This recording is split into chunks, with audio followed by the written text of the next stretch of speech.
Nasuba, Nasuba, Nasuba. Bonjour, bonjour.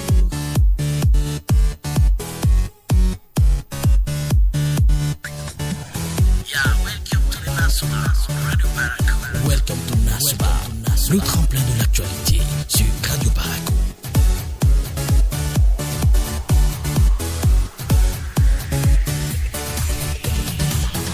Nasuba, le package matinal.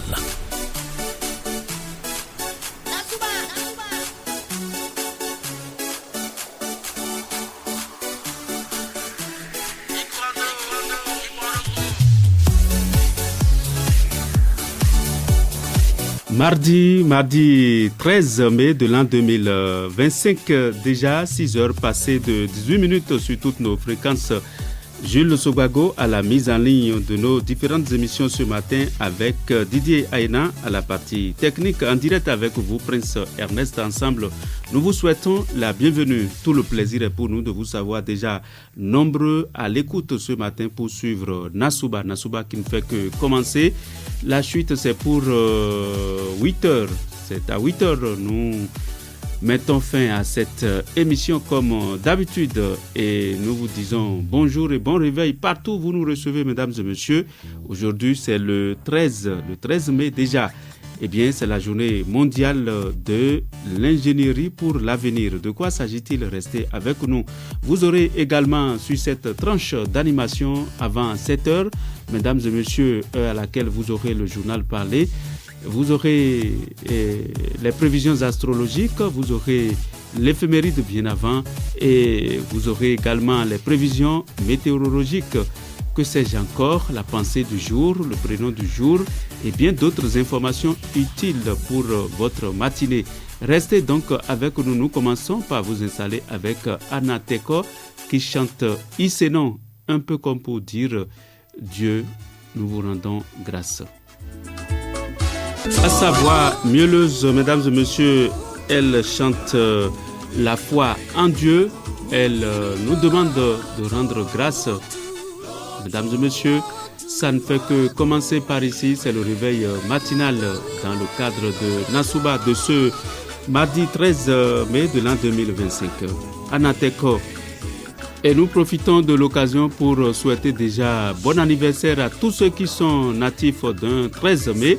Nous pensons également à tous ceux qui célèbrent leur fête patronale, notamment les Rolands et les Rolandes. Nous pensons à vous.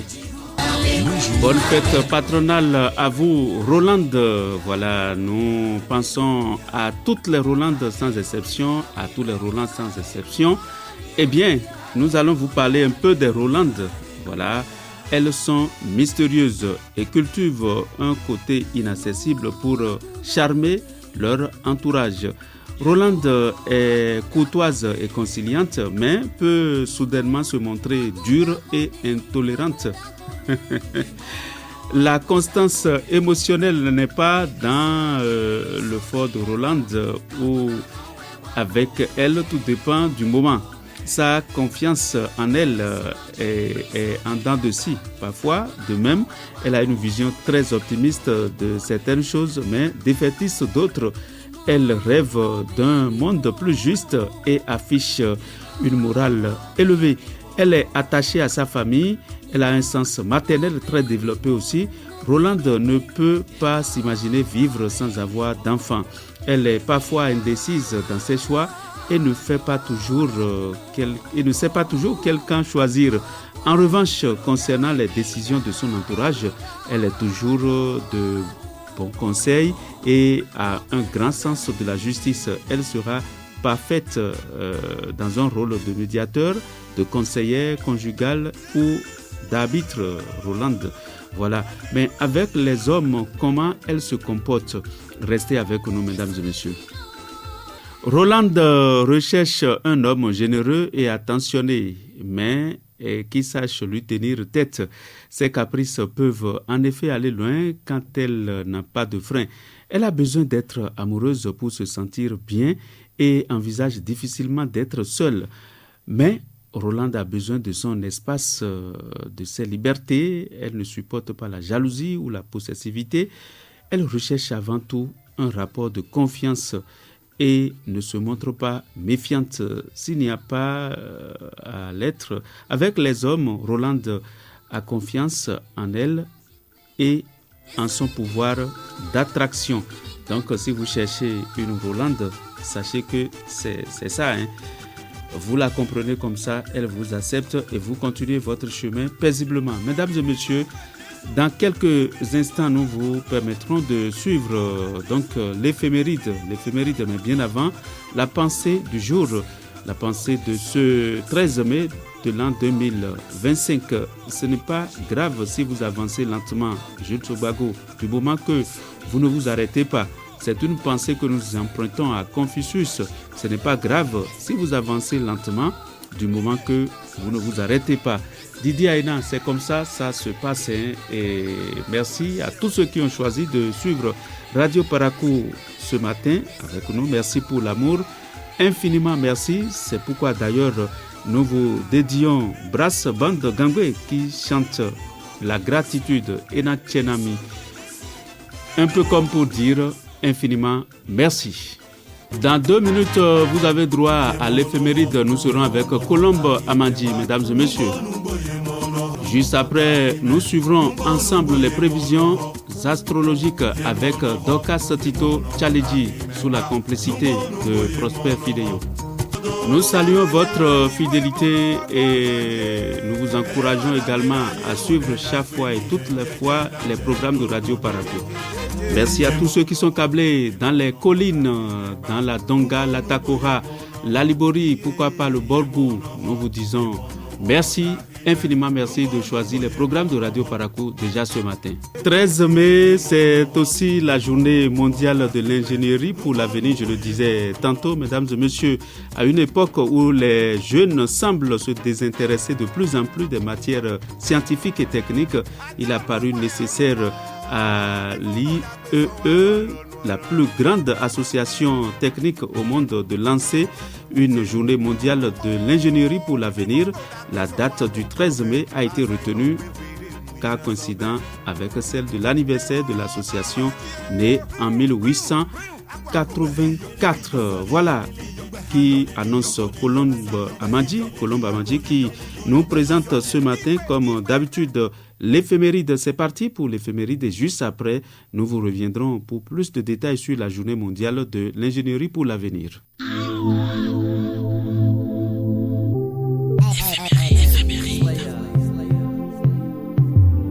Éphéméride.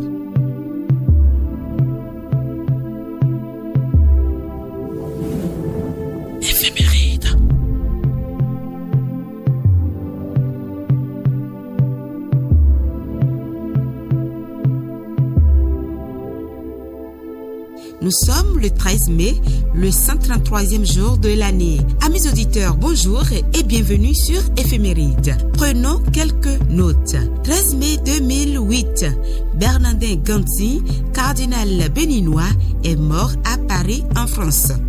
13 mai 1981, tentative d'assassinat du pape Jean-Paul II par le Turc Mehmet Ali Agca. 13 mai 1954, Jeanne Agnès Maougbe Ayadokun est née. C'est une magistrate béninoise œuvrant pour l'amélioration des droits de femmes. Elle est aussi membre du Conseil supérieur de la magistrature du Bénin. 1931, Paul Doumer est élu président de la République française. Pour finir, éphéméride du jour, 13 mai 1917. À Fatima au Portugal, 3 enfants affirment avoir vu la Vierge Marie. Ainsi se referme éphéméride du jour. Passez une très belle semaine de travail. Merci à vous également, Colombe Amandji. Nous vous retrouverons encore au cours de la journée pour d'autres émissions. Merci infiniment. Merci à toutes et à tous de suivre les programmes de Radio Parakou. À sa suite, nous continuons à parler de la journée mondiale de l'ingénierie pour l'avenir en attendant les prévisions astrologiques avec Dorcas Tito Tchaledji. Mesdames et messieurs, il importe de promouvoir aujourd'hui les métiers scientifiques. Le but de cette journée pour l'avenir est de sensibiliser l'opinion publique aux diverses opportunités existantes dans les différents domaines technologiques et enrayer la chute continuelle des inscriptions dans les filières techniques, informatiques et scientifiques. Cette baisse est observée aussi bien dans les pays avancés, États-Unis, Europe, que dans les pays émergents comme la République populaire de Chine.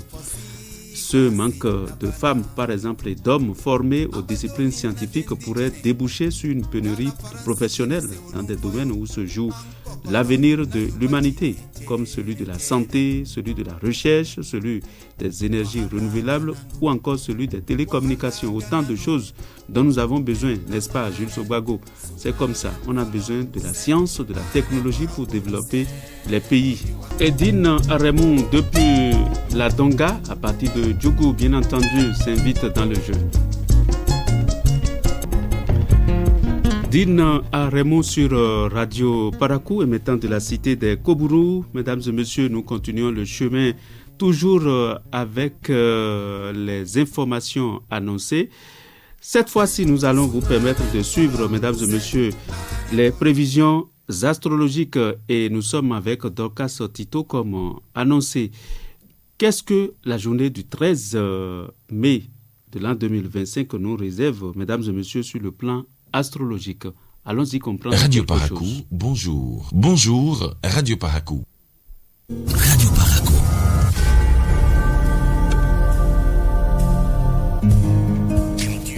Horoscope. Horoscope. Horoscope. Horoscope.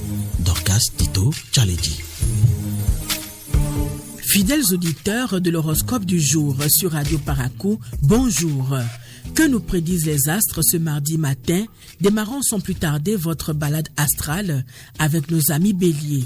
Amis béliers, l'intervention d'un proche vous aide.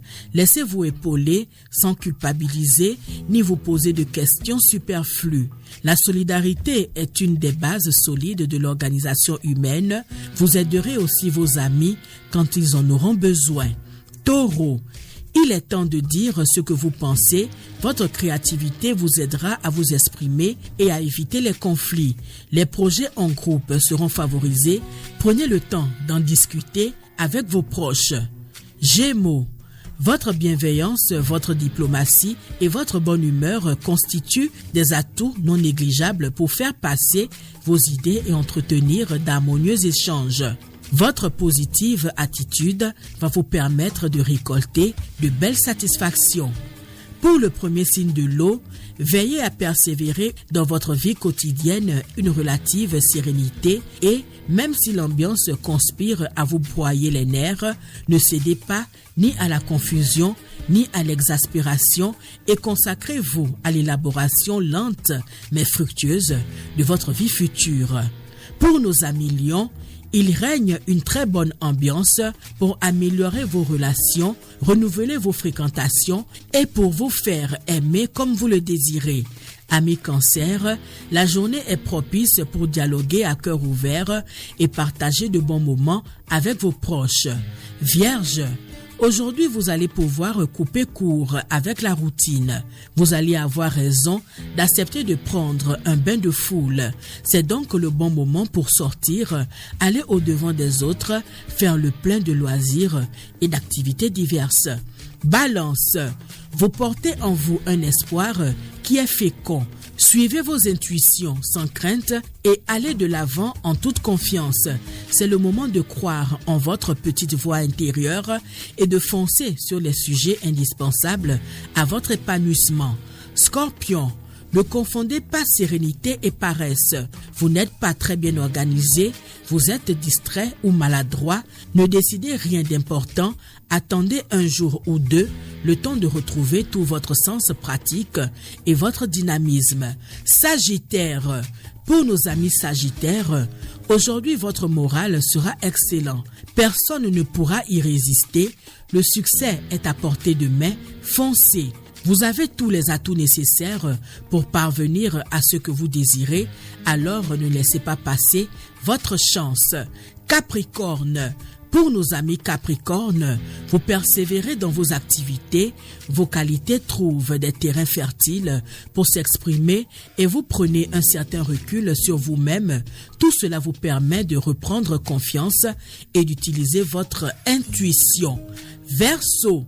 Si vous cherchez à entraîner vos proches sur un chemin qui les effraie, attendez-vous à ce qu'ils résistent.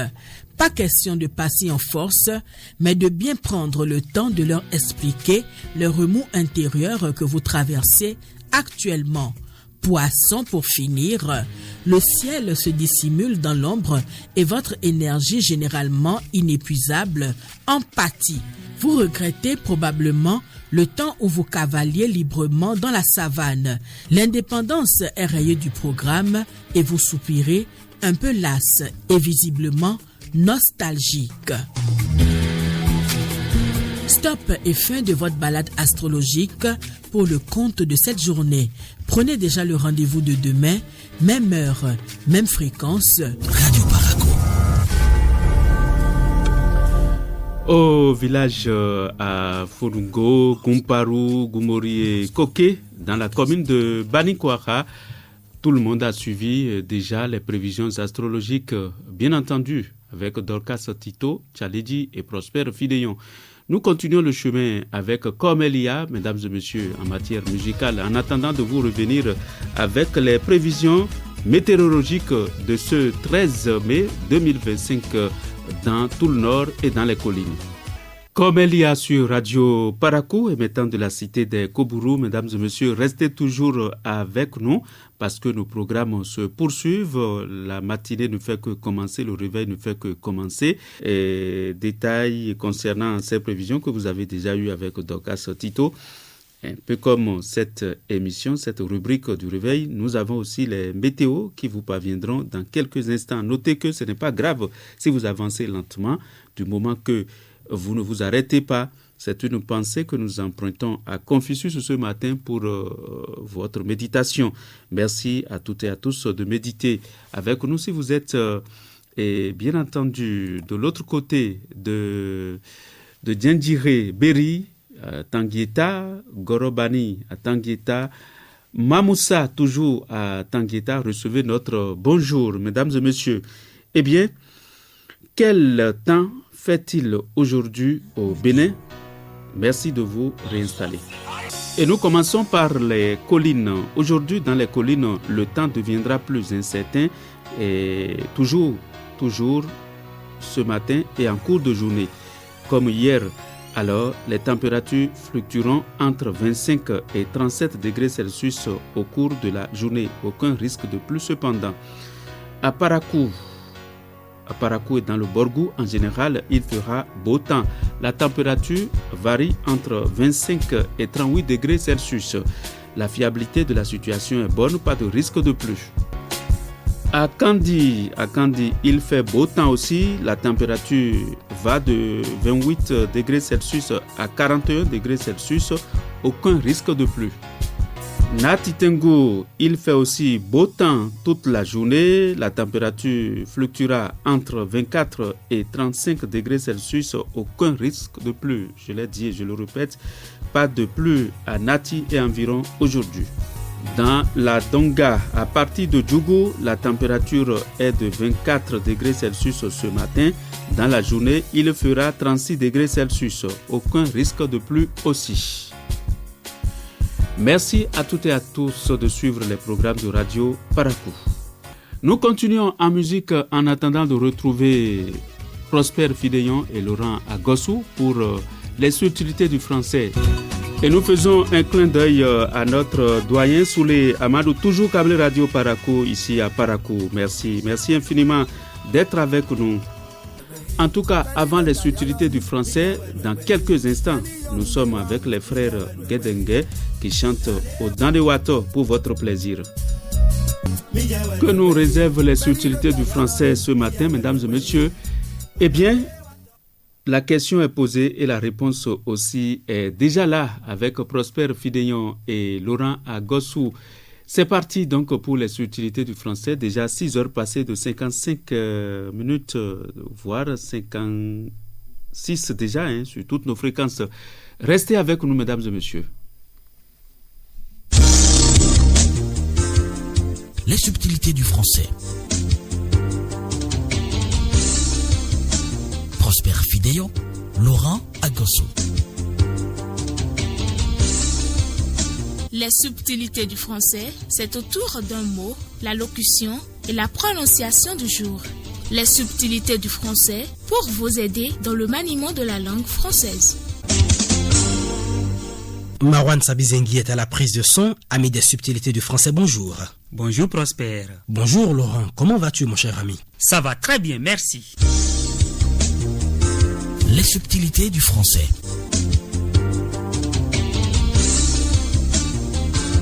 La locution du jour. Laurent, j'ai remarqué que tu connais et tu emploies régulièrement plusieurs expressions françaises. Oui Prosper, une chose est d'employer la locution, mais l'autre est de l'utiliser à bon escient et d'en connaître l'origine. Sous cet angle, Laurent, tu nous proposerais certainement une que nous décortiquerons. Assurément Prosper. Et ce serait la locution être bouché à l'émerie. C'est-à-dire? Être s'écrit E accent circonflexe T-R-E. Boucher s'écrit B-O-U-C-H-E accent aigu. À préposition. C'est-à-dire, Laurent? A avec accent. D'accord. L'émerie s'écrit L apostrophe E accent aigu M-E-R-I. Laurent, tout le monde connaît et devrait connaître la toile émerie, qu'il ne faut pas confondre avec le papier de verre. L'émerie est un matériau très dur qui sert d'abrasif. Qu'est-ce à dire? En fait, Laurent, un abrasif, c'est une substance susceptible d'user, de polir par frottement. L'émerie, disais-je, est un matériau très dur qui sert d'abrasif depuis de nombreux siècles. Le genre de produit avec lequel il est plutôt déconseillé de nettoyer son écran d'ordinateur, de télévision ou de portable. L'émerie n'est en aucun cas un produit de bouchage, comme le plâtre ou le liège par exemple. Alors Laurent, que signifie être bouché à l'émerie? Être bouché à l'émerie, c'est être obtus, borné, incapable de comprendre. Autrefois Prosper, pour qu'un récipient, flacon ou fiole en verre soit bouché de la manière la plus intense possible, on polissait à l'émerie l'extérieur du bouchon et l'intérieur du goulot pour que le contact entre les deux soit le plus parfait possible. Une fois qu'on sait cela, on est un peu plus à même de comprendre la métaphore de notre expression. Quand, en argotisme, on dit de quelqu'un qu'il est, entre guillemets, bouché, c'est non seulement pour dire que la nature ne l'a pas trop gâté sur le plan intellectuel, mais aussi pour signifier qu'il est complètement hermétique, au sens où aucune once d'intelligence ne peut y entrer, où il est quasiment impossible de lui faire comprendre quelque chose. Hermétique, étanche. Cher ami, vous venez de comprendre. Être bouché à l'émerie, c'est être comparable à ce récipient étanche duquel rien ne peut sortir, mais dans lequel, malheureusement pour l'idiot, rien ne peut rentrer non plus. Le terme argotique bouché tout seul date du XVIIIe siècle. Mais il faut préciser qu'on disait déjà au XVIIe siècle un esprit bouché. La variante avec l'émerie est apparue au début du XXe siècle. Les subtilités du français. Amis des subtilités du français, être bouché à l'émerie, c'est être incapable de comprendre, c'est aussi être idiot, borné. À très bientôt et au plaisir. Les subtilités du français. Prosper Fidéon, Laurent Agossou. Les subtilités du français, c'est autour d'un mot, la locution et la prononciation du jour. Les subtilités du français pour vous aider dans le maniement de la langue française. Les enfants sont beaucoup plus concernés. On ne va pas souhaiter qu'ils soient idiot ou borné. Prosper Fidéon, Laurent Agossou. Merci beaucoup, merci à toutes et à tous. Déjà à 7 heures dans quelques secondes, 7 heures passées de 27 minutes dans tous nos studios. Mesdames et messieurs, à présent, le grand format qui traite de la conduite citoyenne face au bien public. Vous savez, le bien public est un bien à disposition de tous. Il est un bien de la communauté au service de la communauté. Comment les populations se comportent-elles vis-à-vis d'un tel bien? Le grand format de ce jour nous fait découvrir la conduite citoyenne face au bien public.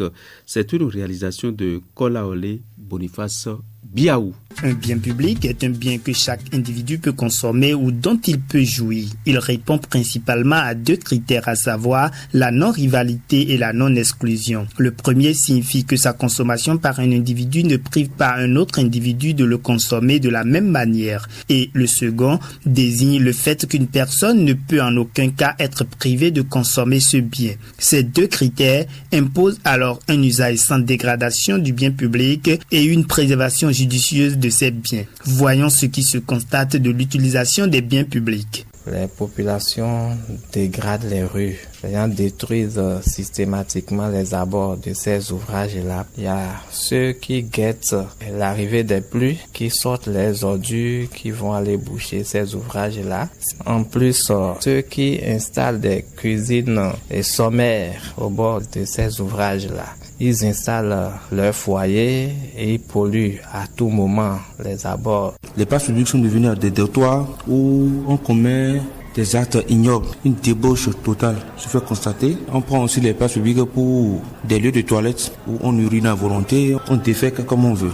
La désolation est au rendez-vous. Certains Béninois n'ont pas l'habitude de bien s'occuper du bien public. Massim Lededji, enseignant au collège Les Hibiscus de Parakou. Rares sont ces Béninois-là qui, lorsqu'ils sont face à un bien public, qui essaient d'en prendre soin comme si c'était leur propre chose. Le mauvais traitement de certaines personnes du bien public impacte négativement toute la nation. Martien Akpoli, inspecteur de l'environnement. Ces comportements ont des répercussions sur tout le monde, sur toute la population. C'est quelques personnes qui posent ces actes, mais c'est toute la nation qui en récolte les conséquences, surtout du point de vue financier, parce que c'est des comportements qui dégradent nos ouvrages. Dans cette habitude du citoyen béninois à faire mauvais usage du bien public, Martien Akpoli ne veut pas croire à une naïveté. S'ils ne sont pas capables d'aller racler leur propre cour à la maison et que c'est dehors qu'ils vont aller le faire, ça veut dire qu'ils savent que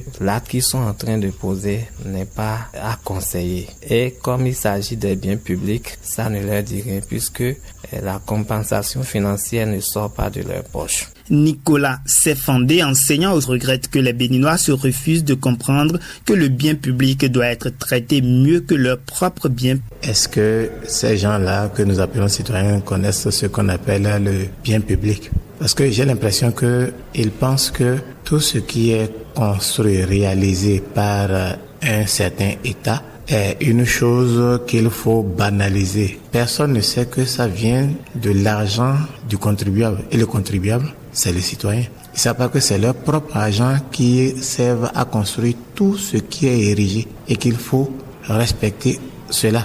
Vraiment, je suis désolé de constater que presque personne n'agit dans la logique de la citoyenneté. Le changement de comportement est toutefois possible, l'espoir est permis. Martien Akpoli. C'est à coup de sensibilisation et que chacun s'occupe encore plus correctement de son travail et qu'il y ait une synergie d'action entre la municipalité et la direction en charge de l'environnement et que surtout qu'on donne les moyens qu'il faut pour faire le travail. En plus de la sensibilisation, un retour à la bonne éducation est préconisé par quelques-uns. Nicolas Sefandé, enseignant. Pour remédier à cela, il va falloir remonter dans les leçons de morale, dans les écoles, par l'exemplarité. Si déjà les enseignants eux-mêmes essaient de donner l'exemple en ne respectant que déjà l'environnement immédiat de leur lieu de travail, en essayant d'y apporter un soin. En dehors des contraventions, d'autres souhaitent que la dernière rigueur soit appliquée pour ramener au respect du bien public. Arnaud Assoba, un citoyen. Il faut sévir, il faut prendre le mal dès la racine, c'est-à-dire il faut sévir jusqu'à la dernière rigueur, parce que Aujourd'hui, on constate que tout reste impuni et puis avec l'argent, on peut tout régler. Vous voyez les gens qui gâtent la voie, on dit par exemple, le poids lourd ne passe pas à ce moment donné, pas cette voie. Mais ils prennent par là, la voie est gâtée, les chaussées sont gâtées, les choses sont détruites. Mais on ne fait rien. Vous allez avoir des tassimons ou bien des usagers qui cognent ces biens publics, les infrastructures. Quel héritage laisserons-nous à nos enfants? Pensons-y et comportons-nous en conséquence dans l'utilisation que nous faisons des biens publics. Les autorités ne doivent pas être les seuls veilleurs du bon usage de ces biens. Chacun doit y jouer sa partition en contraignant l'autre à leur respect à travers une dénonciation systématique, par exemple, de toute usure du bien public par un tiers. Merci à vous, Boniface Kolaole Biaou. Merci à tous vos interlocuteurs qui, d'une manière ou d'une autre, ont analysé le sujet avec vous, mais les analyses se poursuivent tout à l'heure avec vous-même et Emmanuel Kouagou. Le bien public, un bien à disposition de tous, il est un bien de la communauté au service de la communauté, mais comment les populations se comportent-elles vis-à-vis d'un tel bien? Au Bénin et à Parakou, et dans le nord Bénin en général, mesdames et messieurs, le sujet est très discuté dans quelques instants. Je le disais tantôt et mes invités sont déjà là. Boniface Kolaole Biaou, bonjour. Bonjour Prince Ernest Agbota, bonjour à tous les amis auditeurs qui nous suivent ce matin. Bonjour à toute l'équipe technique qui permet bien évidemment que cette émission ait lieu. Emmanuel Kouagou Ayenta. Alors, Adouamata, bonjour Prince Ernest Agbota, bonjour Kalmad Biaou et tous nos auditeurs. Merci d'être là. Vous allez nous parler un peu de Nati et environ comment le bien public est-il respecté là-bas. Vous allez nous en parler aussi tout à l'heure. Restez avec nous, mesdames et messieurs. Allez, 7h35 et ça se discute, s'installe. Ça se discute. Faites-vous une idée claire de l'actualité.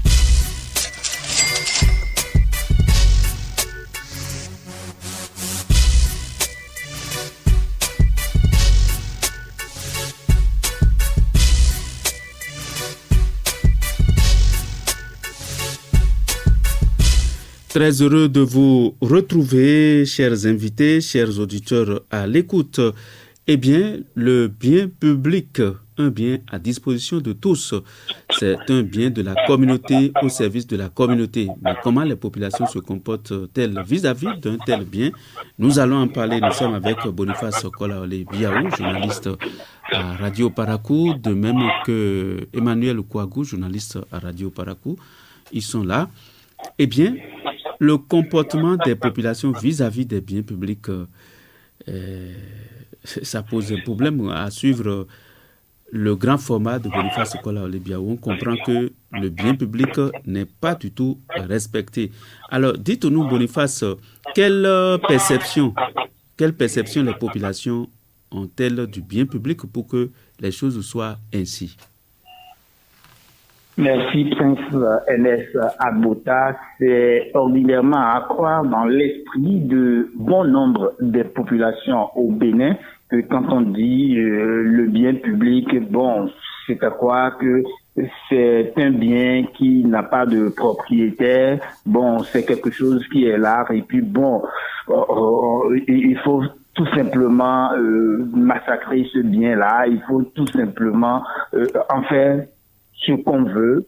Voilà, c'est l'idée ou l'impression que j'ai en fait de l'appréhension que bon nombre ont du bien public dans mon pays et dans le septentrion tout particulièrement puisque j'y suis.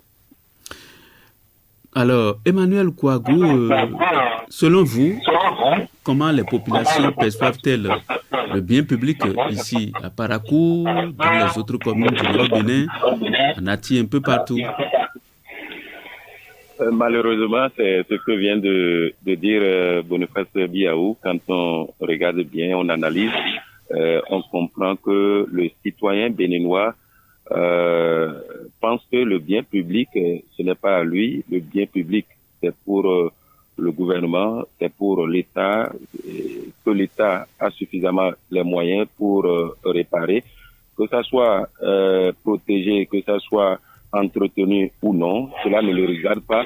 Et moi, je pense que c'est de l'individualisme. On ne pense qu'à nous-mêmes et on pense que ce qui est pour l'État ne nous appartient pas. C'est une perception erronée de la chose. Je crois que on devrait bien reconsidérer à travers la sensibilisation des citoyens béninois que le bien public, c'est à nous, c'est pour nous tous et c'est pour notre bien que ces biens publics sont donc érigés et c'est en notre faveur. Eh bien, si je vous comprends bien, le comportement des populations vis-à-vis des biens publics varie donc en fonction de plusieurs facteurs, notamment la perception de la responsabilité individuelle et collective, ainsi que la confiance envers les institutions. Les biens publics tels que les routes, les écoles ou les parcs sont caractérisés par ce que nous savons chez nous et c'est bien dommage. Eh bien, nous allons pouvoir continuer. Alors, existe-t-il un sentiment de responsabilité collective envers ces biens ici au Bénin et dans le Nord? Cette question se pose aussi, Boniface Kola-Lebiaou. Oui, Ernest Agbota, je crois qu'on vient de le signaler pour dire que les gens ne se sentent pas engagés par rapport au bien public. Les gens se disent même que c'est pratiquement un bien qui est là et à la portée de tous. C'est comme si ça n'a même pas de propriétaire et que bon, voilà, il faut ordinairement en abuser. Et puis bon, si ça se détériore, c'est tant mieux. L'État est là, l'État se débrouillera bien évidemment pour encore reconstituer ce bien. Donc cela voudrait donc dire quoi? Qu'on ne sent pas un certain engagement du citoyen par rapport au bien public. Le citoyen, pour l'heure, ne se dit pas que le bien public mérite véritablement un respect. Et parfois même un respect qui devrait aller au-delà même du respect qu'on fait de son propre bien. C'est un triste constat, mais c'est la réalité et je crois qu'il va falloir forcément travailler pour renverser cette tendance dans l'esprit des citoyens. Vous avez dit tout à l'heure que le bien public, c'est le bien de l'État, c'est le bien de nous tous. L'État, c'est qui? Ce bien-là appartient alors à qui? Oui, Ernest Agbota, l'État c'est qui? L'État c'est vous et moi. L'État c'est tous les citoyens mis ensemble qui constituent l'État. Seulement que puisque on se met tous ensemble pour constituer une communauté et pour que la communauté marche, il faut bien choisir quelques personnes pour faire respecter les lois de la communauté ou les règles de la communauté. Et c'est en cela que nous voyons tout simplement les gouvernants. Malheureusement, dans la tête de bon nombre de citoyens, on pense que l'État se résigne aux gouvernants, c'est-à-dire c'est quelques personnes qui ont été désignées ou qui se retrouvent à la tête pour coordonner l'État, pour gérer justement les biens de l'État, c'est-à-dire les biens de la communauté. On pense que l'État s'arrête simplement à ces quelques personnes. On ignore ordinairement que l'État, c'est vous et moi, c'est nous tous mis ensemble, y compris ces personnes que nous avons désignées pour juste nous aider à coordonner et à c'est-à-dire à faire respecter justement les lois de la communauté que nous appelons ordinairement les autorités, les gouvernants. Alors, Emmanuel Kouagouz, donc si je comprends bien, le bien public, c'est notre bien. C'est le bien de tout un chacun de nous, c'est le bien collectif, en un mot. Maintenant, quels mécanismes de gestion sont mis en place pour assurer la maintenance des biens publics au Bénin? Oui, mécanisme de gestion, c'est un peu compliqué. Vous l'avez dit, les biens publics, ce sont nos biens à nous tous, puisque ces biens sont financés grâce aux impôts des citoyens que nous sommes et sont destinés donc à améliorer la qualité de vie de tous. Donc, ce n'est pas un bien qui appartient, une école n'appartient à personne.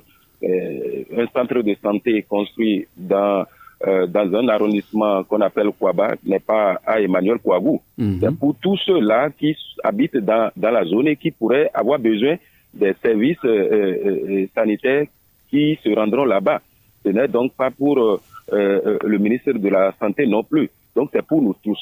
Si les biens publics sont érigés, les lampadaires, les écoles, les centres de santé et bien d'autres, c'est que pour bénéficier de la lumière, pour bénéficier de l'instruction de nos enfants, pour bénéficier des soins sanitaires, c'est qu'il faut respecter, il faut entretenir ces biens publics-là.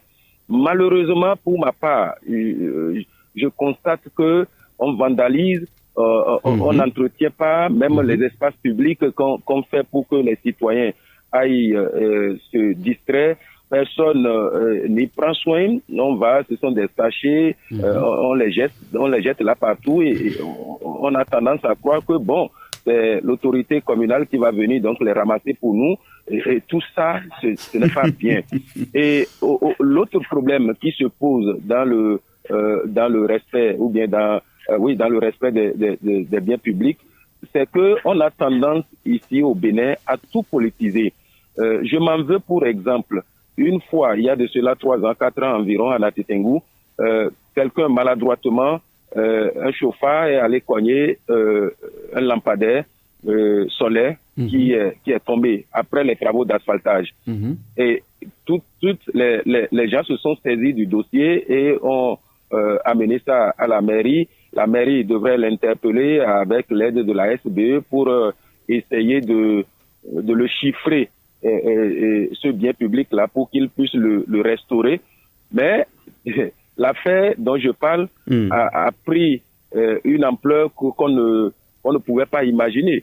Les gens ont estimé que c'est parce que il est politicien, il est de tel boy, pas de tel autre, que donc les autorités sont en train de chercher à le sanctionner. Et l'affaire a été plus ou moins abandonnée comme ça parce que ils sont rentrés dans des concessions politiques ou bien des arrangements, et c'est passé. Qui paie? Ce sont les citoyens qui ne sont pas des politiciens. Ce sont des citoyens ordinaires dont le lampadaire donnait la lumière. Oui. Donc c'est juste pour dire ceci.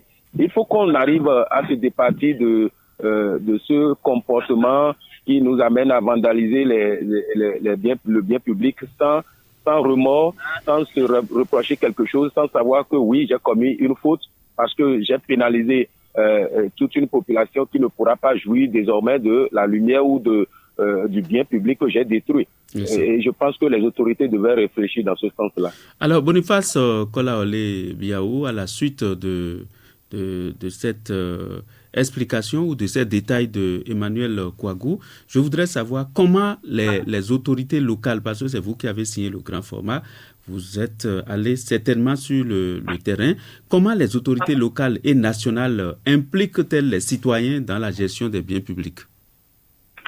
Justement, je crois que à ce niveau-là, il va falloir encore revoir un peu les choses, remettre sur place une certaine organisation qui puisse véritablement permettre que les citoyens puissent être intimement associés à la veille des biens publics dans notre pays. Je ne sais pas trop comment cela va pouvoir être fait, mais là, tout de suite, je fais par exemple des propositions. On pourrait en arriver à avoir au niveau de chaque arrondissement, par exemple, des comités de veille des biens publics. Je crois que quand les citoyens eux-mêmes se sentent responsabilisés, ordinairement, ça marche mieux. Si, par exemple, dans chaque arrondissement, on sensibilise les gens, on leur montre que les biens dont l'arrondissement hérite, c'est d'abord pour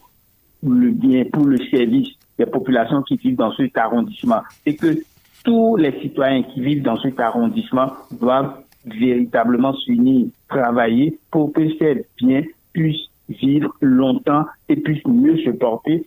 Alors, qu'on dise que voilà, on met un comité de veille pour que ces biens-là puissent mieux être contrôlés et qu'on voit par exemple si on peut mettre une ligne d'appel pour que tout de suite n'importe quel citoyen puisse appeler ce comité local pour dire ah ben voilà, je suis en train d'observer que tel bien est en train d'être détruit et que ces personnes puissent venir également faire le constat et remonter cela vers l'administration centrale. Je crois que ça va être véritablement un pas pour mieux surveiller, mieux contrôler et mieux travailler pour la durabilité des biens au sein de nos communautés. L'autre chose, il va falloir que, comme le soulignait entre-temps Emmanuel Kouagou, que les autorités centrales également puissent être engagées pour la chose et qu'on ne fasse pas du sentimentalisme quand on est à la tête justement des mairies, des communes et autres. Parce que on constate que parfois ces autorités sont bien conscientes ou on la preuve que c'est telle ou telle autre personne qui a eu à détruire tel bien, mais parce qu'il est du bord politique ou parce que la personne est une autorité, bon, on a bien peur de bien lui imposer la sanction qu'il faut. Et quand c'est comme ça, voyez-vous, ça pose un problème. Quand les gens ont la preuve que c'est une autorité ou que c'est telle autre personne qui a eu à faire et que la personne n'a pas eu de sanction, ça va être difficile quand quelqu'un d'autre va le faire de pouvoir lui infliger également la sanction. Donc, si on veut que tout marche, il va falloir qu'on se départit du sentimentalisme, qu'on applique les règles et qu'on associe intimement. Dès que les populations sont associées, comme je le disais tantôt, ça marche mieux. Les populations remonteraient immédiatement tout constat de bien qui est en train donc d'être détruit et ainsi les autorités prennent en main leurs responsabilités et déclenchent tout simplement la démarche qui doit pouvoir conduire très tôt à la réparation de ces biens. Quand vous observez par rapport aujourd'hui, on constate qu'il y a beaucoup de biens, beaucoup de lampadaires, beaucoup de choses qui sont détruites. Et c'est là, vandalisé, volé. Oui, c'est ça la chose. Donc, moi je crois qu'il faudrait qu'on associe intimement les populations et que les sanctions puissent aussi suivre quand la dénonciation est faite. Alors, c'est Emmanuel Kouagou qui a inspiré la question parce qu'il parlait d'un exemple, d'un cas palpable à Nati. Je vous retourne encore cette question que vous avez inspirée. Comment les autorités locales et nationales impliquent-elles les citoyens dans la gestion des biens publics? Et je suis en train de constater aussi que dans ce jeu où, bon, on ne sait pas qui est qui et qui fait quoi, tout le monde a besoin d'être sensibilisé. Justement, il se pose là un petit problème. Vous aviez posé la question et j'ai fait semblant de l'esquiver parce que moi-même à qui vous posez la question, je ne connais pas le processus qu'il faut suivre pour aller pour faire rétablir un bien public détruit. C'est un peu flou là à ce niveau. Et c'est pourquoi il serait important que, comme Boniface Biaou était en train de le proposer, qu'un comité que les comités soient installés dans les villages, dans les arrondissements et ainsi de suite, pour pouvoir sensibiliser les citoyens sur ce qu'il faut faire pour respecter le bien public. Et moi, je pense que il faut d'abord faire comprendre la valeur des biens publics aux citoyens. Parce qu'on ne sait pas encore véritablement ce que cela nous coûte quand on détruit un bien public. On sait que ce n'est pas bon. Mais vers qui porter l'information pour que ceci soit réparé, je pense que à ce niveau, il doit y avoir encore un peu de problème. Vous constatez avec moi que le plus souvent, ce sont les chauffeurs qui, dans leur accident, emportent peut-être des lampadaires. Je prends ces cas parce que c'est les plus récurrents. Et on ne regarde pas le bien qui est détruit, on s'attarde d'abord sur la santé des victimes et après c'est fini. Lorsque le constat est fait par la police républicaine, est-ce que dans leur constat, ils essaient d'élaborer une fiche pour expliquer le bien qui est détruit et comment il faut le restaurer? Tout ça, c'est un peu flou à ce niveau. Je pense que les autorités devraient donc revoir. Et quand je parlais d'adopter des comportements responsables, c'est peut-être signaler les dégradations ou les dysfonctionnements aux autorités compétentes et sensibiliser les autres à l'importance de préserver les biens publics. L'autre chose, c'est qu'il faut prendre part aux initiatives communautaires, s'il y en avait, de nettoyage, de réparation ou de valorisation du patrimoine collectif. Parce que, après tout, c'est l'argent de tout un chacun de nous dans ce pays qui contribue à. Les gens pensent que, bon, je suis paysan, je suis agriculteur, j'ai mes ignames, je vais les vendre dans un marché je m'en fous, ce sont les fonctionnaires, peut-être par le prélèvement de l'IPTS ou bien tout qui construit, mais vous aussi, dans le paiement de votre ticket, et c'est ce qui fait qu'aujourd'hui, on pense que la vie est chère. La vie est chère parce que on fait contribuer tous les citoyens, que tu sois commerçant ou agriculteur ou éleveur, on te fait contribuer à comment appelle-t-on, à la construction du pays. Naturellement. Et voilà, donc les autorités doivent peut-être revoir la méthode pour que chaque citoyen sache que le bien c'est à nous tous, il faut le respecter et quand il est détruit, voilà ce qu'il faut faire. Boniface Kolaole Biaou, à entendre toujours Emmanuel Kouagou, c'est que je suis tenté de me poser une question. Ce que nous faisons actuellement, c'est de la sensibilisation. Et tous les jours, on l'a fait. Alors, dis-moi, quel est l'impact de l'éducation et de la sensibilisation sur le comportement des populations vis-à-vis des biens publics? Pour me faire plus clair, je vais dire, des programmes éducatifs peuvent-ils améliorer la responsabilité collective? Il n'y a pas mieux qui puisse vraiment aider notre pays à venir à bout de ce phénomène. L'éducation, tout se résume en cela, bien évidemment.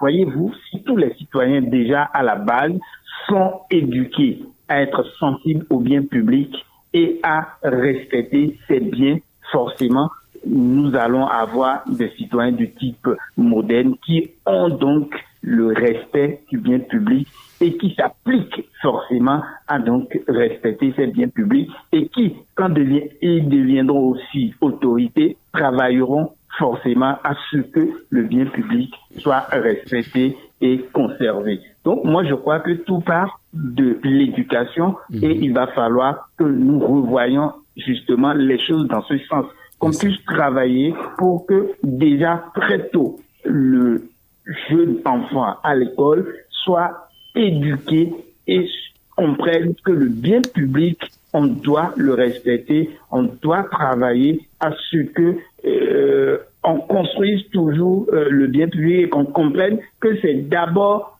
le bien public, c'est pour nous, c'est pour chacun de nous individuellement et pour la communauté dans son ensemble. Et si c'est ainsi fait, moi je crois que les biens publics seront donc mieux respectés et mieux conservés dans nos États.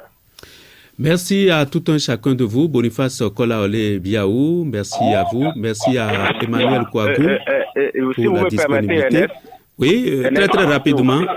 Oui, très rapidement, je voudrais dire qu'au-delà de l'éducation, vous et moi, nous avons fait ce qu'on appelait à l'époque éducation civique.